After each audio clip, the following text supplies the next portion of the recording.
복음을 가진 사람들은 가는 곳마다 하나님이 만나게 하는 사람들이 있습니다. 만나서 복음을 가진 자기 이름을 나타내고 자기의 위치를 나타내고 자기가 생색을 내는 것이 아니라 복음의 주체이신 예수님을 보여주고 예수님을 나타내는 일을 하라고 복음을 맡겨주셨습니다. 복음을 가진 사람들은 오늘 32절 보니까 그때 베드로가 복음을 가진 사람의 대표적인 사람 베드로입니다.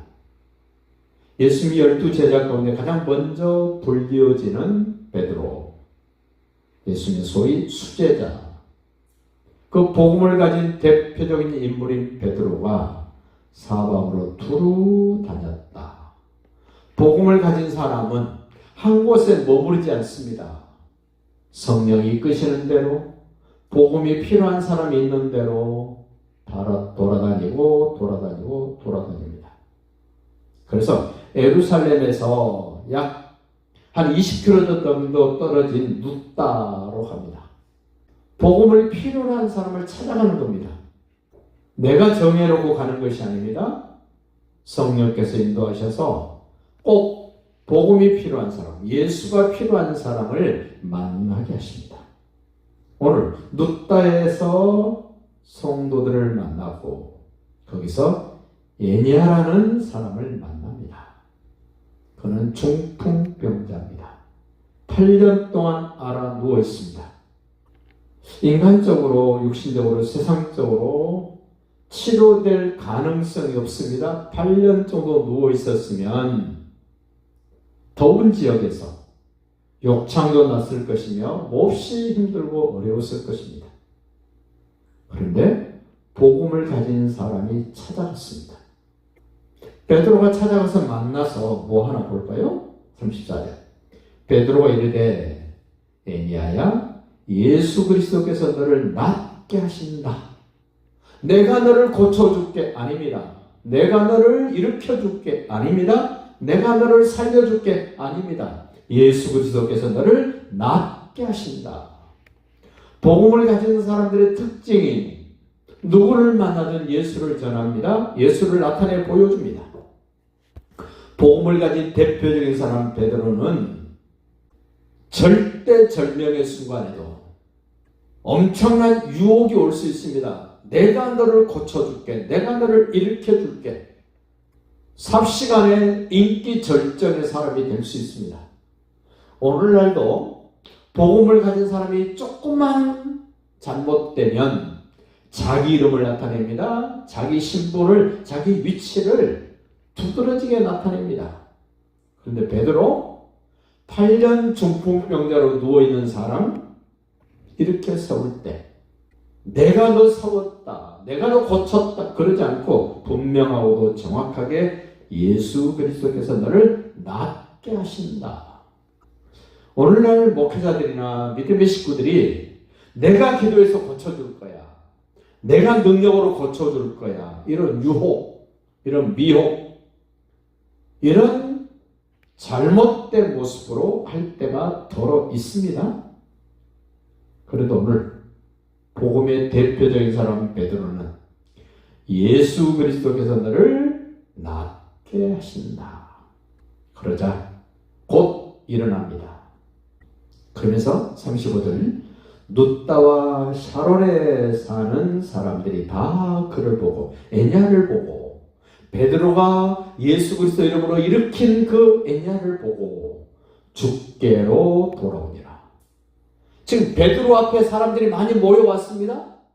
복음을 가진 베드로 앞에 사람들이 많이 모여왔지만 성경은 말합니다. 성령님은 말합니다. 베드로 앞에 많은 사람이 왔다 이러지 않습니다. 주께로 많은 사람들이 돌아왔다. 오늘날 교회로 돌아왔다. 누구 담임 목사 교회로 돌아왔다가 아닙니다. 예수 앞으로 돌아왔다. 이게 정상이에요. 한 사건을 또 이야기합니다. 예수를 나타낸 복음을 가진 사람. 아니, 복음을 가진 사람은 예수님을 나타낼 수밖에 없습니다. 자기가 돋보이고 자기가 대단해 보이고 자기가 위대해 보일 수 있는 절정에 왔는데도 불구하고 자기는 온데간데 없고 그들이 예수께로 돌아왔다. 이게 성경입니다. 이제 그 룻다에서 한 40km 떨어져 있는 욥바가 나옵니다. 복음을 가진 사람이 여러 지역에 여러 사람을 찾아 돌아다녔다는 사실을 여기 얘기해 줍니다. 36절, 욥바에 다비다라는 여제자가 있으니 그 이름을 번역하면 드로가라. 다비다, 드로가 같은 이름이에요. 선행과 구제하는 일이 힘이 많았다. 기억합시다. 선행과 구제로는 죽음의 문제 해결 못합니다. 죄의 문제 해결 못합니다. 어떻게 됐습니까? 37절. 그때에 그 다비다 드로가가 선행을 많이 하고 구제를 너무너무 많이 했던 그 다비다가 병들어 죽었다. 우리는 꼭 기억해야 됩니다. 선행으로 구제로 힘이 많이 베풀고 베풀었을지라도 죄의 문제 해결 못합니다. 죽음의 문제 해결 못합니다. 확실하게 얘기하잖아요. 다비다가 선행을 많이 했습니다. 구제를 심히 많이 했습니다. 그런데 병들었습니다. 선행과 구제, 도덕으로는 죄의 문제 해결 못하고 사망의 문제 해결 못합니다.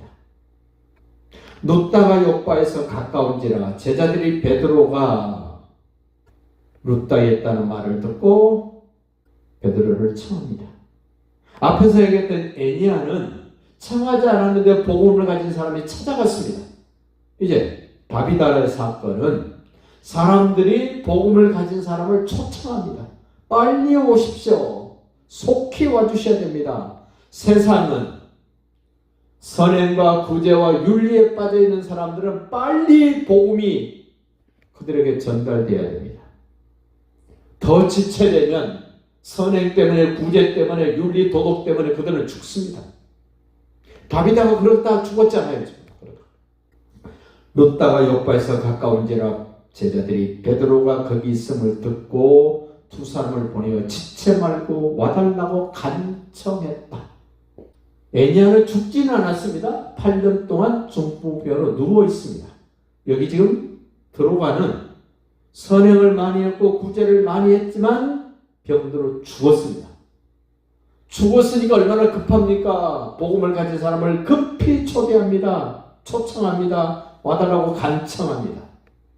베드로가 일어나, 복음을 가진 사람이 일어나 그들과 함께 가서 이르매 그들이 데리고 다락방에 올라가니 모든 과부가 베드로 곁에서 울며 들어가가 그들에게 선행을 베풀었다는 다 보입니다.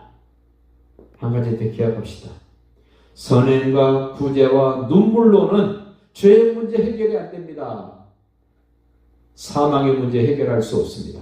아무리 울고 통곡을 해도 죄의 문제, 사망의 문제 해결이 안 됩니다. 그 죄와 사망의 문제를 해결할 수 있는 유일한 이름 예수. 오늘 베드로가 보여줍니다. 40절 보십시오. 베드로가 사람을 다 내보냅니다. 울고 있는 그 사람들 내보냅니다. 선행을 자랑하는 사람 내보냅니다. 구제를 자랑하는 사람들 내보냅니다. 우리 기독교인들이 조심해야 될 것. 눈물, 선행, 구제, 윤리, 도덕 좋습니다. 그러나 그것 때문에 복음이 약화된다면 우리는 그것 다 무시해야 됩니다. 선행, 구제, 윤리, 도덕, 여러 사람들의 통곡하는 눈물 무시해야 됩니다. 복음에 확신이 없으면 눈물 때문에 복음이 약해집니다. 복음에 확신이 없으면 선행 때문에 복음이 약해집니다. 복음에 확신이 없으면 구제 때문에 복음이 약해집니다. 무시하라는 말이 아닙니다. 복음보다도 선행을 앞세우고 복음보다도 구제를 앞세우고 복음보다도 수많은 사람의 눈물을 앞세우면 죄의 문제, 사망의 문제 해결할 수 없습니다. 이 과부들 다 내보냅니다. 드로가를 생각하면서 웁니다. 속옷을 꺼내 보이면서 웁니다. 겉옷을 자랑하면서 웁니다. 이거 드로가가 해줬는데 이렇게 선행을 했는데 어떻게 죽을 수 있습니까? 어떻게 이럴 수 있습니까? 펑펑 웁니다. 우리는 헷갈리면 안 됩니다. 그래서 베드로가 다 내보냅니다. 40절 보십시오. 베드로가 사람을 다 내보내고, 이 누굽니까? 드로아가 베풀었던 선행과 구제를 받았던 사람들이 안타까워서 옵니다. 그러자 다 내보냅니다. 그리고 복음을 가진 사람이 무릎을 꿇고 기도합니다. 무엇을 위해서 무릎 꿇고 기도했겠습니까? 선행이나 구제나 눈물을 앞세웠던 그들을 복음이 아니면 안 된다는 사실을 확실히 드러내고 싶어서 기도하기 시작합니다. 그리고는 시체를 향하여 이르되 다비다야 일어나라니. 그가 눈을 떠 베드로를 보고 일어나 앉습니다. 베드로가 기가 막힌 일을 했습니다. 복음을 가진 사람이 엄청난 일을 했습니다. 근데 재밌는 말이 나옵니다.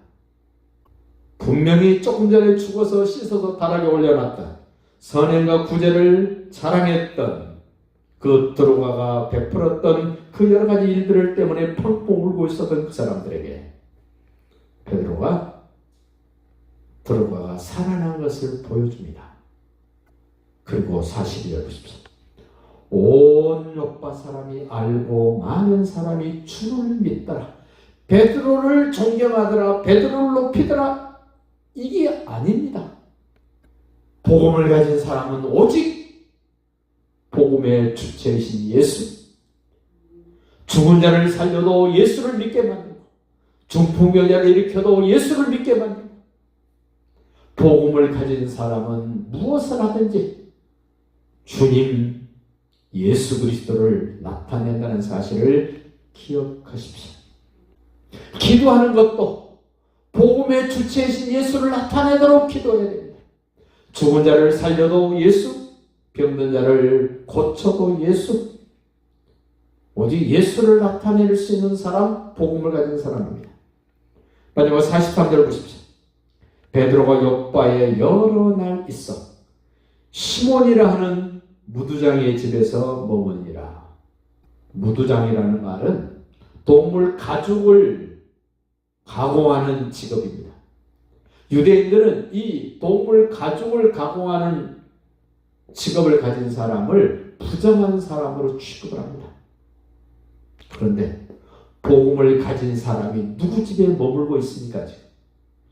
보편적인 유대인들은 부정한 사람 같이 하지도 않습니다. 말도 붙이지 않습니다. 음식도 나누지 않습니다. 그런데 복음을 가진 사람은 전통적으로 내려온 부정하다고 생각한 그 집에서 머물고 있습니다. 복음을 가진 사람은 이 사람 싫고 저 사람 싫고 그 사람도 싫고 그런 것이 아니라 중풍병자도 만나야 됩니다. 죽은 자도 만나야 됩니다. 부정하다고 생각된 사람도 만나야 됩니다. 그리고 그들과 시간을 함께 써야 합니다. 음식을 나눠야 됩니다. 가까이 지내야 됩니다. 이제 10장으로 넘어가 보면 이 요빠에 있는 피장이 시몬의 집에 고넬료와 보내는 사람들이 찾아옵니다. 하나님의 환상을 보여줍니다. 그 요빠의 피장이 시몬의 집에 있는 베드로를 청하라. 하나님이 인정해 줍니다. 우리는 사람에게 인정받으려고 할 것이 아닙니다. 하나님이 인정해 주는 복음을 가진 사람, 우리 은혜교 식구들, 우리 믿음의 식구들이 확실하게 복음을 가지고 두루두루 돌아다니면서 복음이 필요한 사람을 만나게 해달라고, 복음을 받아들일 사람을 만나게 해달라고, 그리고 내가 복음 전할 수 있는 의미 있는 집에 머물 수 있도록 우리는 기도하고 그들을 찾아 나서야 합니다.